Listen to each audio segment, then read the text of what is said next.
So, Simon, welcome to the program. I'm so glad that we have this opportunity to talk about a very powerful tool that you have shared with me that's really beginning to revolutionize my life. Thanks for being here. Oh, it's great to be here, Anna. So, just some background for our audience. Do you remember how we even started working together? I was introduced to you by somebody, a mutual friend. We did a podcast together. Then we continued to talk, and then we did some coaching together. Actually, what we did for nearly, I don't know how many months it was, you were, if you remember, you were sending me almost a daily report around some metrics that you were using around your business and around your own performance within that business, your leadership. And that led on to us doing some great coaching work together. And we've really just stayed in each other's orbit, haven't we? We did. I remember, I guess when we decided to finally start working together, for the listening audience, I just found that there was something that I knew Simon could offer.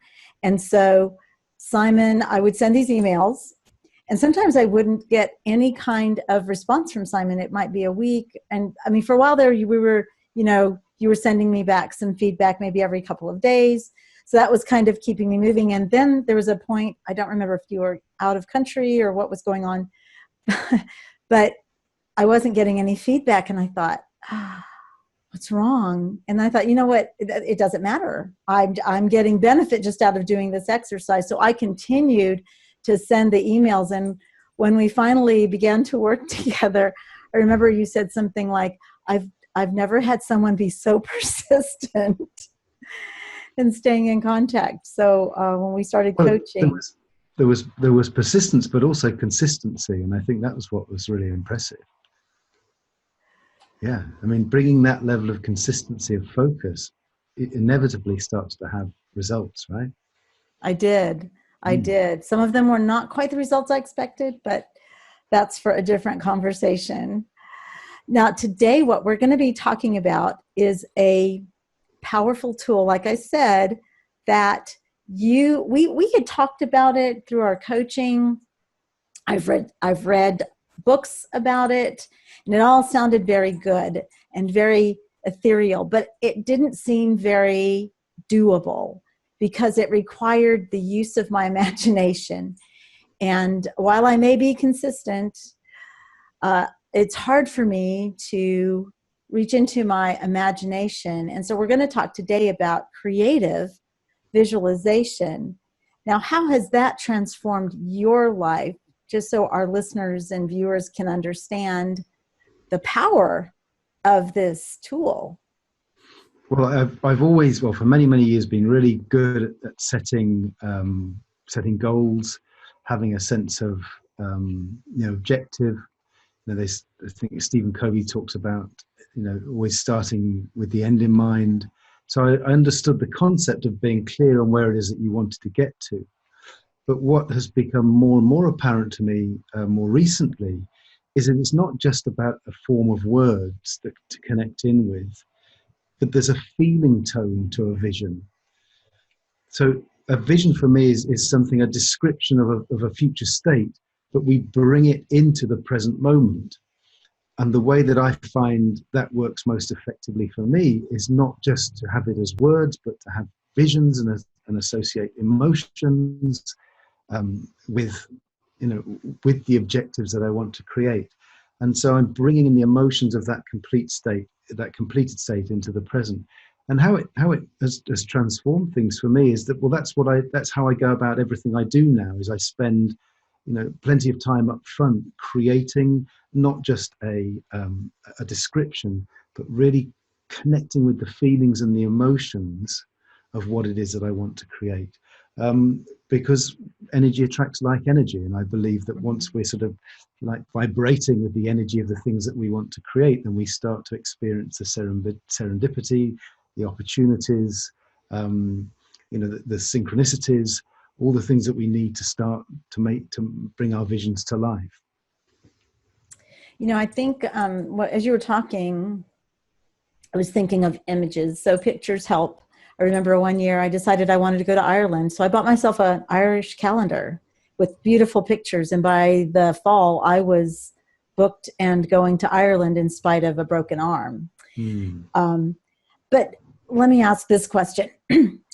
When you visualize, when you're doing creative visualization, does everything happen to you the way you visualize it? Or are, so you have this vision of a house. I've heard of this. I knew I had this house, and then 6 months later, boom, I had the house exactly as I had it in mind. Does that happen, or is that normal? It does happen. It doesn't always happen to me. I don't see myself quite I don't know, connected in with that ability to create. My wife is much more effective at sort of that kind of creation. But I think my kind of explanation for that is really much more around how I like to experience life anyway. I love to be in the process and the unfoldment of life. And so if I can create a really powerful vision of an end state, how I get there is the curiosity and the exploration. And I love to be in that process. I like to be in the journey of the creation. And the less attached I am to how it needs to show up, the more present I can be to the journey. And the things that I envisage or I create visions around are so much more limited than actually what can be created, beyond my imagination. So I like to think that I can I can set the intention to start moving in that direction, but actually what shows up is so often even more magnificent than my imagination at the beginning. Now, I didn't tell you I was going to do this. And of course, we've agreed to be rather spontaneous, but I know you do work in Liberia. You are building a school there. How has visualization helped you in that project? So how I originally got involved in the school project in Liberia was I connected with a friend of mine out there, and I asked him what his big vision was, what his big idea was. And he told me that he wanted to build a school. And he sent me through a kind of a beautiful drawing of what he wanted this school to look like. So we already had a visual image of what the school was going to be, what it was going to look like. But more than the kind of the visual image was the role that it was going to serve within the community. So already I was beginning to connect emotion to that image.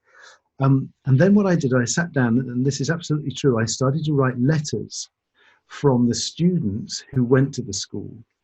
Obviously, the school, I imagined letters from the teachers to the students. I imagined students to their parents, the parents, and I was writing these letters, in the first hand, saying it's been an amazing experience. This is what I've learned today, and what I love about the school, what I love about working at the school, and so I spent, I wouldn't say months, but a prolonged period of time at the beginning, really connecting in with what this school was going to mean to the people. And I'll be honest with you, it's because I really didn't know I didn't know what practical steps to take to start moving forward. I didn't have a blueprint on how to build a school in West Africa.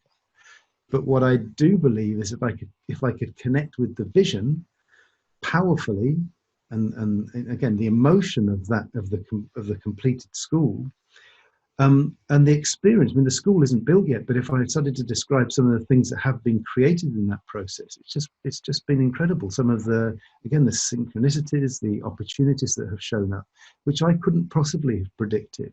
I was introduced to a person, as just an example, who lives in Miami, who was an architect, and she said that she was interested in getting involved in something which had more meaning than just building expensive homes in Miami. And I said, well, you need to come to Liberia and help me build this school. And she did. She got on a plane. The first time we ever met face to face was at Heathrow Airport, and we flew to West Africa together. And on day one, she looked at me and she really didn't know how we were going to move forward. And she said, well, what's the itinerary? And I said, I don't have an itinerary. I've never done this before. And you could see she looked at me as if to say, I've got on a plane, 2 planes actually, flown from Miami to be here with you right now, and you've got nothing? And I said, well, let's just see what we can start to create. By the end of the week, we had managed to, it was incredible what we'd managed to do. we'd managed to meet an engineer who actually came with us for 2 days up country to come and survey the site. We met people who ran a wood yard, who offered to give us wood to build the school. Somebody asked the question, well, who is going to cut the wood? And then we got introduced to the person who owns the only functioning sawmill in Liberia, and he said that he would help us. Then, it was, and by the end of the week, she was an absolute convert that the way to create this impossible dream was to create the vision and step into it. And she as a result of this, she designed these beautiful architectural drawings, which have won an award through the American Institute of Architects. Wow. We were in Venice last year presenting these at the Biennale, the huge international architectural. It's a global architectural exhibition. I couldn't possibly have sat down and thought, right, what's the best way to build this school? I know what, and in it to have been such an enriching journey, and it continues. I speak to people all the time from different parts of the world who want to be involved in the project, want to bring their own particular skills and expertise into the project. And at the moment, I'm raising $1.3 million to build the school and to train the teachers and to have it a sustainable school for the first 3 years while we get the agricultural part of the project up and running. And we've got a 50-acre site now. We've got a 10-acre farm growing cassava. And this has all come out of me committing, I guess, visualizing and envisioning an experience that I wanted to be part of. And I imagine one day that the students who are going to go to the school when it's built will one day return as teachers at that school. And that's the vision that I'm really holding on to. Wow. So let me see if I can kind of put this in like just a couple of sentences, because that was beautiful. But by connecting with the vision, by actually acting on it. So you didn't just sit there and look at the plans and go, wow, yeah, I can see this. This is you actually taking action, taking steps like writing the letters. And then that helped you to be open to the possibilities that would come your way as you moved toward the vision. Would you say that's correct? Yeah, so I didn't plan each of the individual steps, but I just spent time connecting with the vision and then acting. And what's fascinating, I can't remember the first thing that I did. I couldn't retrace the journey from that day to this. I can't remember all of the steps. But I've been out to Liberia on 5 or 6 different occasions now. I've taken lots of different people with me. We're going out in November this year. I'm taking an educational expert with me. We started a leadership program. We want to set up a coaching program. And this has all come out of just through conversation and connection and being open to the journey. I think that's one of the things that strikes me about you, Simon, is that you are open to the journey, and you use visualization very powerfully in your own way. You have your own way of moving with visualization, and it was out of that conversation that you offered to lead me through a creative visualization workshop.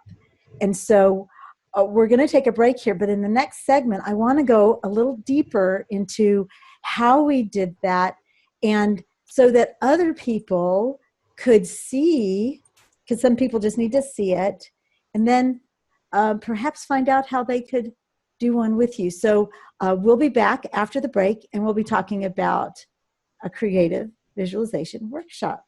Beautiful. We'll be back. Welcome back to Sales Mastery. We are here with Master Coach Simon Crowe. Simon, welcome back. Nice to be back. Excellent.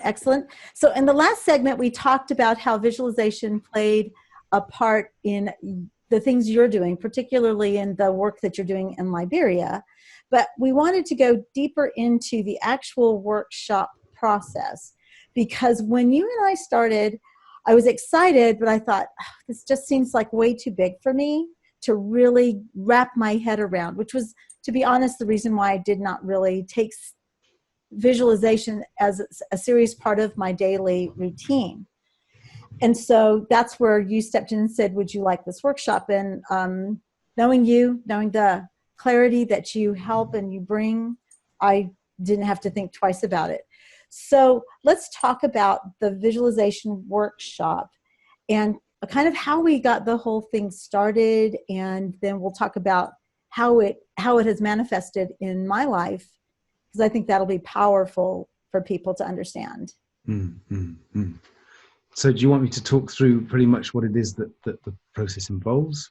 Yeah, the process that we followed, because the way you did it, to me, it was kind of out there, like a big cloud that I Mm-hmm. really couldn't wrap my imagination around. But it was as if we took pieces of the cloud down and we brought it to a place where I could connect with it, work with it, rearrange things, and then come up with actually almost a plan. Some of it actually has some steps in it. Mm-hmm. And I've seen some very practical things that have come out of it. And that was about a month ago, probably more by the time this airs on TV. Well, I couldn't really have described it any better than you just did. But, well, because that, I mean, it's a beautiful way of describing it. But essentially, what we do is we start with some questions around visioning to really sort of sensitize you to the process. You know, what does visioning mean to you, and what do you understand by it, and how could it be useful to you? We did some breathing exercises so you could get really present, and then took you through a 3 or 4 stage process, which helped you to get really, I guess, clear on the things which were important to you in terms of the vision, the values that you wanted to express, some of the experiences you wanted to have as part of that vision, the sort of things that you perhaps wanted to create, so more of the practical and physical experiences you wanted to have. And I got you to think, quite a linear way about these different things. So that what I was enabling you to do was to, as you described, that big cloud, to bring things into very specific thoughts and ideas. And then, because with the wonders of technology, we were able to create an online whiteboard with lots of post-it notes or sticky notes. And what you were able to do, what I encourage you to do there, was to start to create a map of these different concepts and how they related to one another and what the relationship was.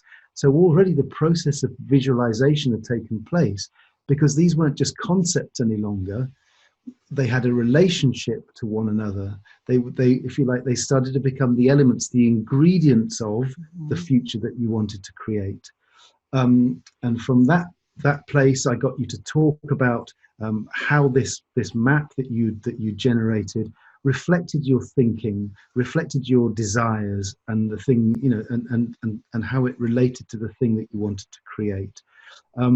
It sounds quite conceptual, and the actual process it has 3 or 4 very, very practical steps. So it's broken down, because if I said create a vision, it sometimes, as you said, feels too big. But if we can break it down into the requisite steps, take each step one by one, and then create this beautiful vision. And what you ended up with was I can show it. I can show you one of my most recent. That's what they look like at the end of the process. It's funny. I did that with my wife a couple of weeks ago. We both sat on either end of the couch with our computers, and we did a visualization process for one another. Because it's a fantastic process of a way of breaking down the thinking into manageable steps. But the process, I think, that follows that is how you, and everybody's individual and unique, is how do you bring this to life? So I spoke earlier about the importance of bringing feeling into this. And I asked you, so what are some of the ways that you feel called to actually start to bring emotion into this? And we talked about using images, or I don't know, or connecting with pictures in some way. And you came up with something which was uniquely creative for you. Maybe you just talk about what that was for you, Anna. Well, it was very interesting because as I'm looking at a part of mine, this was mine.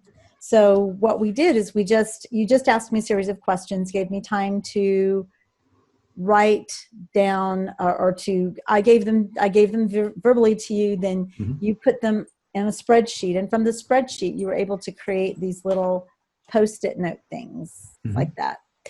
And then it was up to me to organize everything around. So it was a rather fun process, because now I had to kind of take this nebulous thing. Now I had the little building bricks, but now I had to put it together in a cohesive whole and yet address the important parts. So there was adaptability was one. And so we had a few things under there. Always learning, intuition. Those are qualities that I like about myself and I want to continue with. Then there was grounding.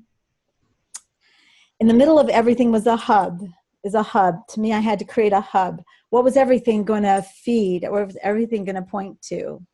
One of the things that came out was that I love gardening. I'm not terribly good at it right now. Well, no, we're not going to say that anymore. I love gardening. I love plants. I like growing plants. I like to see how things grow. And so, interestingly enough, you had kind of an aha moment and said, what if you have a vision garden, a real physical garden where all of these pieces start to come together? And for me, that was really powerful. So every day I try to do something for the garden. So for example, every time we get paid, I go out and I buy a new plant. And I'm working on container gardening because that's what we're able to do. And today I wasn't able to necessarily do that, but I thought, oh, I have this little stand. It's it's got places for 3 plants. So I pulled it out of a closet. I put it out next to the door to my house, and I put one of the plants there, and I made sure it was watered. And I thought, this is how I connect to my vision. And there are other things that are starting to move forward as a result. So I'm looking at some trips to Asia. When I have a day, like yesterday was not particularly, everybody has those days in sales. You're working hard for a sale. You get the person to the decision point and they say, well, I'm looking at 3 options and blah, blah, blah, blah, blah. And I just sat there and I thought, and my first thought was, all that work for nothing. Everybody has that, I know. And then I realized, but I had the vision in front of me. And I thought, this isn't the end of the line. This is just a step in the journey with the vision in front of me. So I also have, one of my dreams is I'm going to go to New Zealand. So I actually have a picture that I keep next to my computer to remind me that I'm going to New Zealand. And it's not just about all of those little things. It's all of the pieces that we put together that add up to a whole. And the workshop that we did together helped to bring things into focus. That's a good word. Really helped to bring things into focus. And I'm going to actually share my screen because I want our TV audience to see. Let's see, there we go. This is my vision. This is my vision. This is what we did together. So you can see that the hub is about the power of visualization, a holistic approach to life, a positive impact, and that God gets the glory from the things I do. This over here is all about the mission work that I engage in and intend to have. So this is all about, the bottom there is about mission, my mission. Of course, my family is important, and that's right above the mission. Travel is right above family, and it's not that they are juxtaposed. It was really about It's really about space on the board, to be quite honest. So the only thing that's central is the hub. Everything else, if I were to take this and draw lines, everything else would be how it feeds into that hub. And for me, that was very powerful to visualize. And I think it's really critical. I'm going to stop the share here. I think that's very critical because anybody who believes they have a purpose, a life purpose, they really need to tap into these elements of their life. And I love how you said the feeling, because when I'm with my garden, I feel it. I can start to see the trip to Asia. I can start to see the trip to New Zealand. And I can see the school I want to open up for women. And I can, I set aside the money for the daily or the weekly, not daily, I can't do that yet, but the weekly massage. Those are all things that help to bring the vision to reality, because it's in my heart already a reality by connecting this way.